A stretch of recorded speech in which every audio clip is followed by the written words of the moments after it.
Walam yakul lahu kufuwan ahad. Tidak ada satupun makhluk yang menyerupai Allah Subhanahu wa taala, yang menyaingi kekuasaan Allah Subhanahu wa taala, yang menandingi kekuasaan Allah Subhanahu wa taala.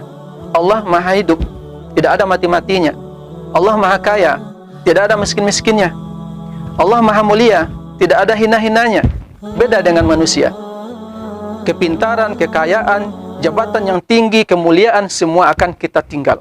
Yang kita bawa adalah ketakwaan. Makanya Allah di dalam Al-Quran, fatazawwadu fa inna khairaz zadi taqwa. Assalamualaikum warahmatullahi wabarakatuh. Alhamdulillahi rabbil alamin, wa bihi nasta'in umurid dunya waddin.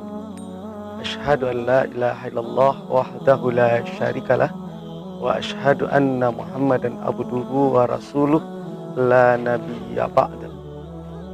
Faqala Allah Ta'ala fil Qur'anil Karim, a'udzu billahi minasyaitonir rajim. Bismillahirrahmanirrahim.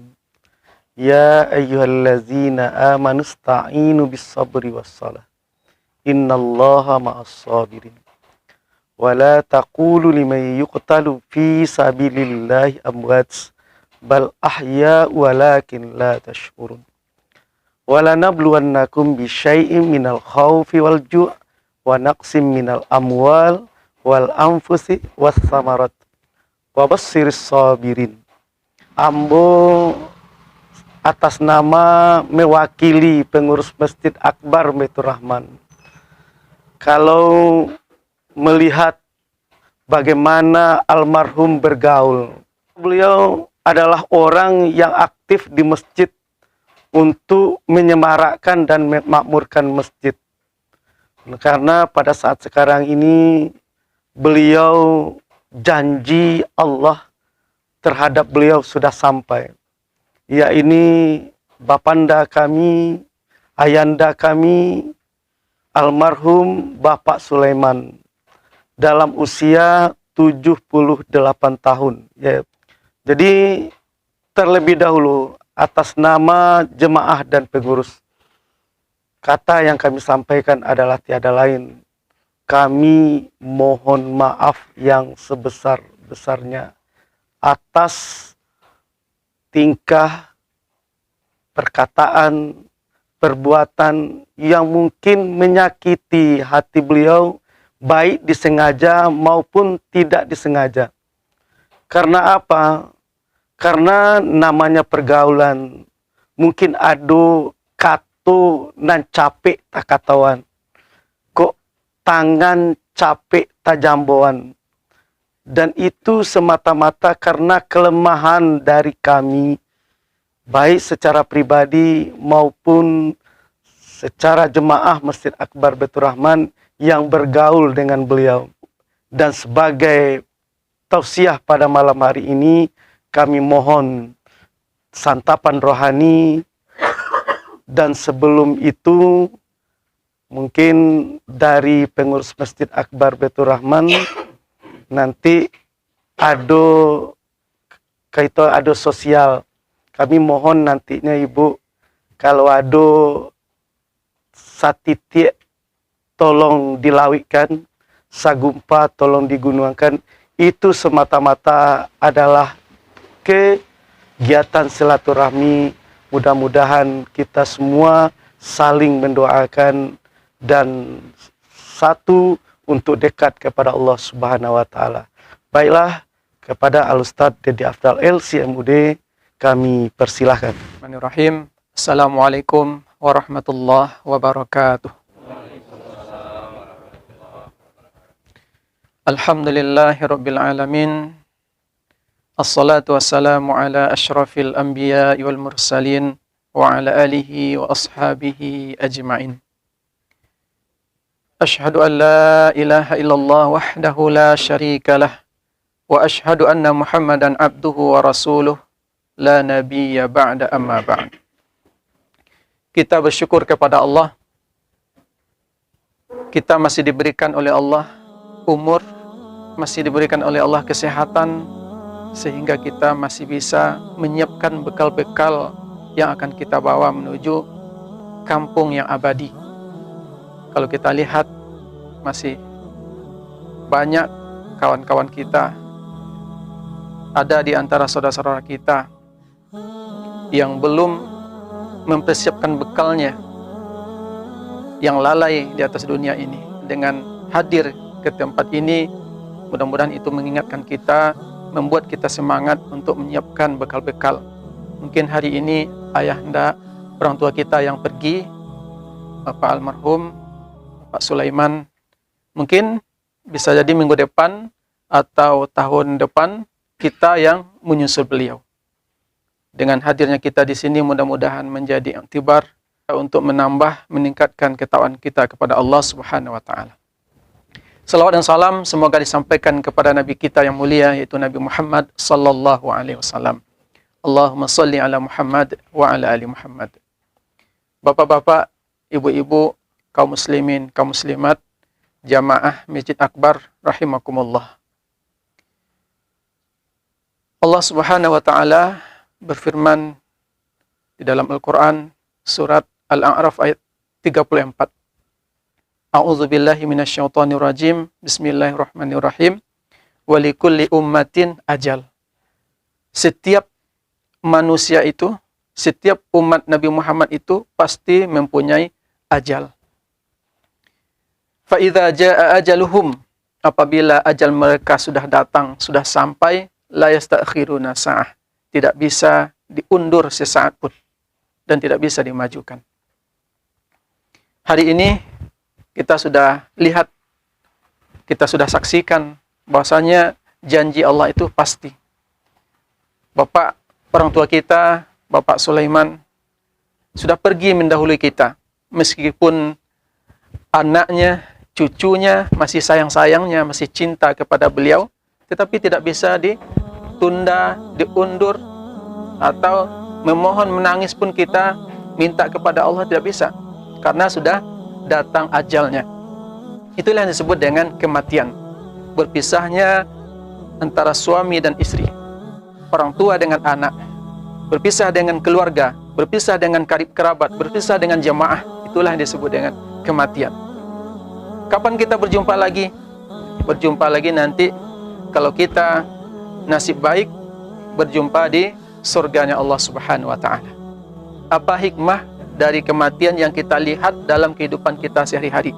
Karena kematian ini pasti kita dengar, diumumkan di masjid, di musala, di mana-mana, di pesisir selatan, di Padang, pasti kematian itu akan ada kita dengar.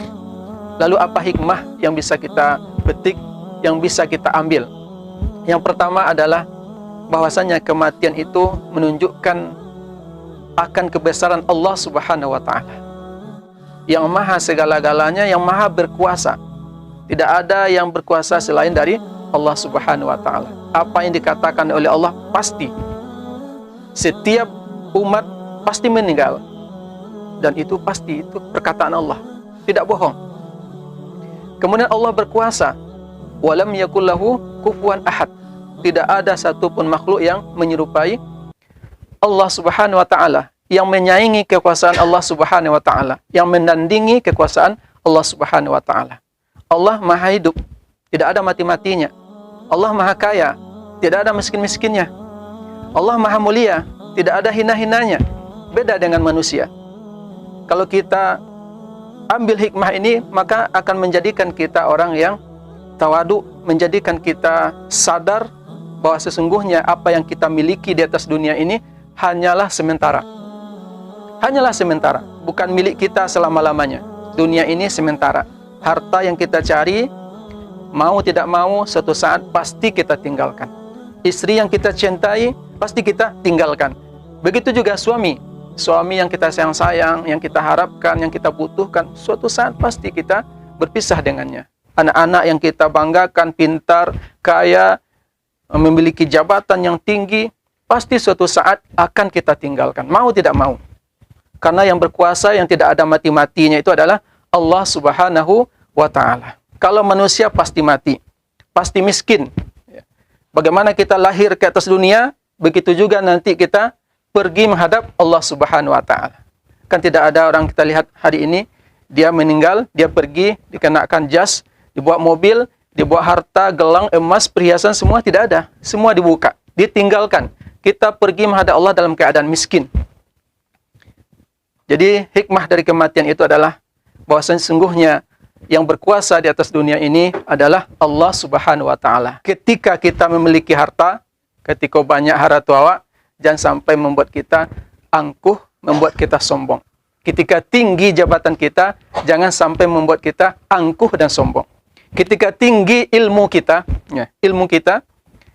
jangan sampai membuat kita meremehkan orang lain, merendahkan orang lain. Saya doktor, saya profesor, tidak ada orang yang lebih hebat dari saya. Itu berarti kita tidak mengambil hikmah dari kematian. Kepintaran, kekayaan, jabatan yang tinggi, kemuliaan, semua akan kita tinggal.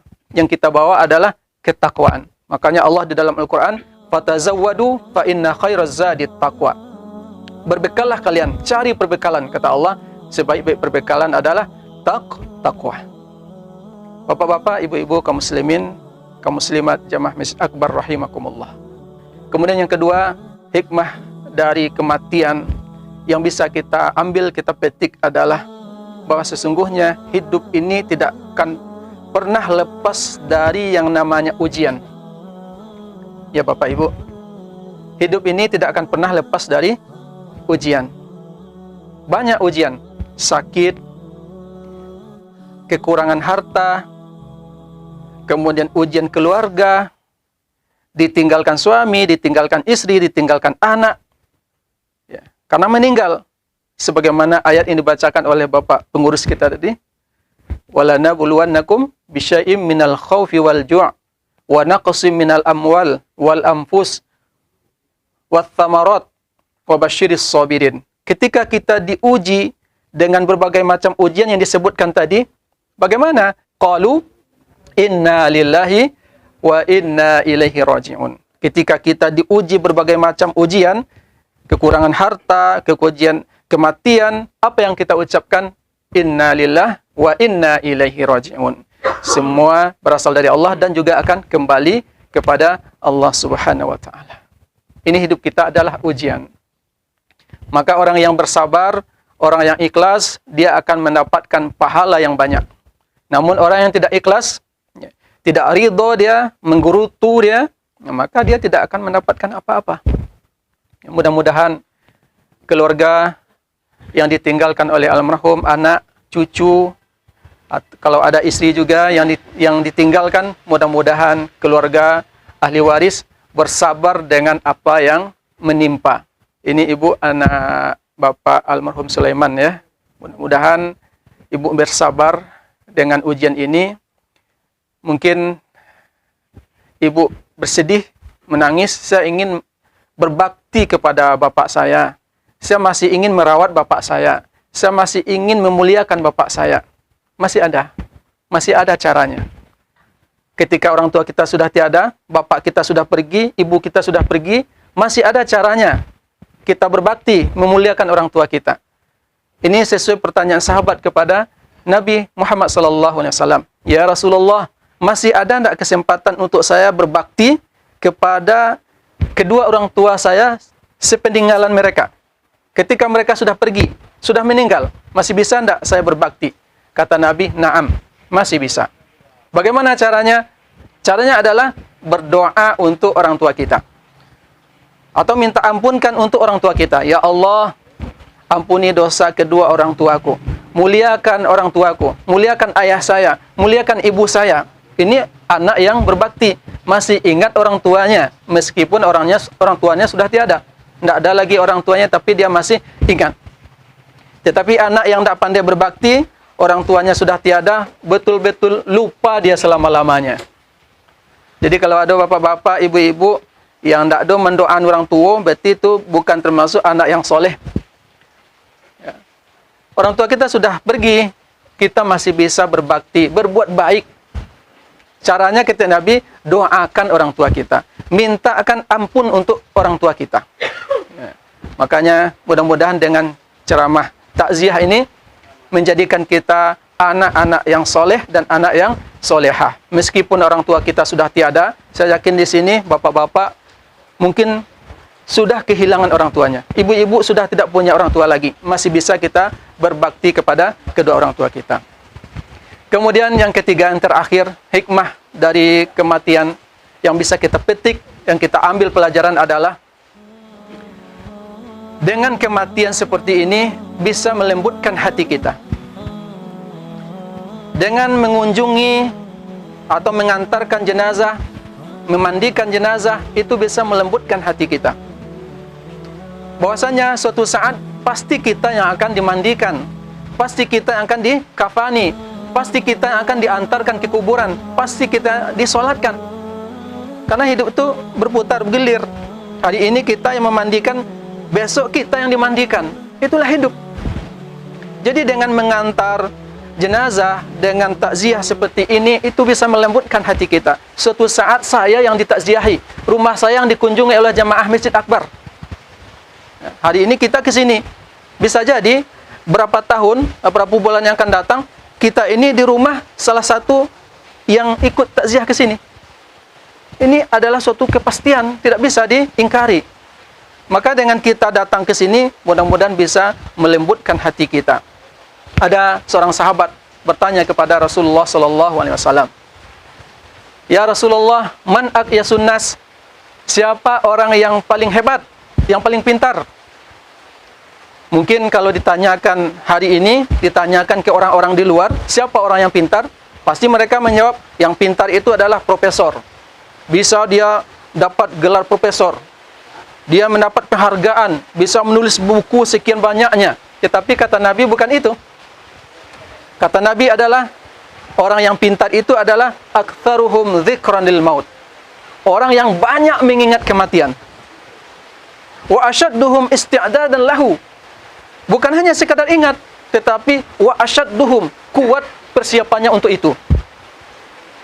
Kalau ngibati banyak orang sekarang. Dunia aku sampai di malah. Dunia aku sementara, tapi tidak ada bersiap. Dunia ini sebentar. Dia tahu dunia sebentar, tetapi persiapan tidak ada. Kata Nabi, orang yang pintar, orang yang cerdas itu adalah dia ingat kematian, kemudian mempersiapkan diri untuk kematian. Bayangkan Bapak Ibu, kalau hari ini diambil kita, atau besok pagi kita dijemput oleh malaikat maut, kira-kira kemana tempat kita nanti? Kemana tempat kita? Karena di dalam Al-Quran, kaifa takfuruna billah wa kuntum amwatan fa ahyakum thumma yumitukum thumma yuhyikum thumma ilaihi turja'un. Dulu kita mati tidak ada, kemudian menjadi ada, dihidupkan, kemudian dimatikan. Setelah itu dihidupkan kembali, tidak ada dimatikan lagi. Setelah kita mati hari ini, kemudian nanti kita akan dihidupkan kembali. Itulah hidup yang selama-lamanya. Apa yang kita buat di atas dunia ini, itu yang akan kita nikmati nanti. Mungkin hari ini kita banyak maksiatnya. Kita menganggap sudah selesai perkara di dunia. Tidak. Ada hidup yang tidak ada mati-matinya lagi. Itulah yang disebut dengan Yaumul Qiyamah. Kehidupan pada hari kiamat. Kehidupan pada hari akhirat. Tidak ada mati-matinya. Disiksa, kemudian dihidupkan. Disiksa, dihidupkan. Selesai dagingnya habis, diserika, dipukul, hancur, kemudian baik lagi. Begitu seterusnya bagi orang yang durhaka, bagi orang yang penuh maksiat, dan bagi orang yang penuh, yang banyak amal solehnya, dia akan menikmati apa yang dia perbuat di atas dunia ini. Sehari-hari dia datang ke masjid, sehari-hari dia berinfak, walaupun tidak banyak. Sehari-hari dia menyantuni anak yatim. Sehari-hari dia senyum kepada saudara-saudaranya. Sehari-hari dia pokoknya amalnya banyak. Nanti di akhirat itulah yang dia dapatkan, yang dia nikmati. Jadi dengan adanya kematian yang kita lihat, yang kita dengar di atas dunia ini, itu bisa melembutkan hati kita. Bahwasanya orang yang pintar, orang yang cerdas itu adalah dia ingat kematian, kemudian mempersiapkan dirinya. Bayangkan ketika kita sholat itu, itulah sholat terakhir kita. Orang yang biasanya berkunjung ke tempat kematian, pasti dia terbayang. Ya. Maka ketika dia sholat itu, anggap itu sholat, bayangkan, sholat itu adalah sholat terakhir saya. Pasti dia khusyuk, pasti hatinya menjadi lembut. Bapak Ibu kaum muslimin, kaum muslimat, jamaah Masjid Akbar rahimakumullah. Mungkin Itu yang dapat saya sampaikan. Mudah-mudahan 3 poin